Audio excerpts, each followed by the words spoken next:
Today, nearly 100 students at UW-Oshkosh joined a rally for Palestine. It's part of a larger movement of demonstrations happening on other university and college campuses across the country. Our Emily Byer was there today. She brings us both sides and a response from UW-O's chancellor. Emily.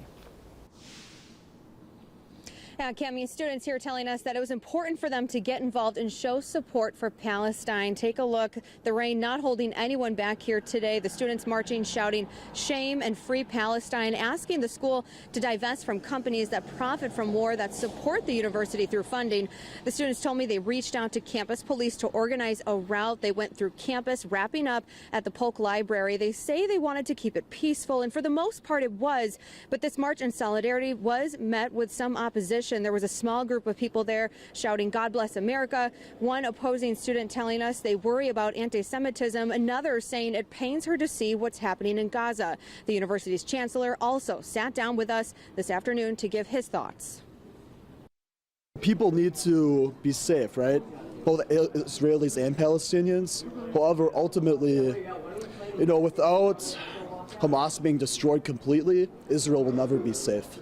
I also have a friend who lives in Gaza that I'm very close with, who lives in Rafah, and as you know, Rafah was recently yesterday invaded. So I'm very worried for his health and safety, and I know personally from my experience with him that he is not a terrorist, and that a lot of the misconceptions about Palestinians and Palestine supporters being terrorists is just untrue. I don't think that any civilian lives should be taken anywhere in the world.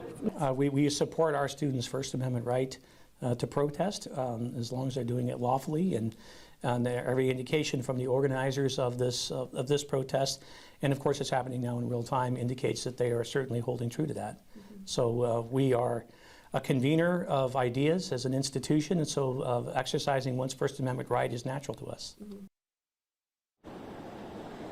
And at 4:30 today, we received an additional statement from the university stating that they had not yet received any statements or demands from the supporters or the organizers of this march. We do have that written statement for you on our website. Reporting live in Oshkosh, Emily Byer, Action 2 News.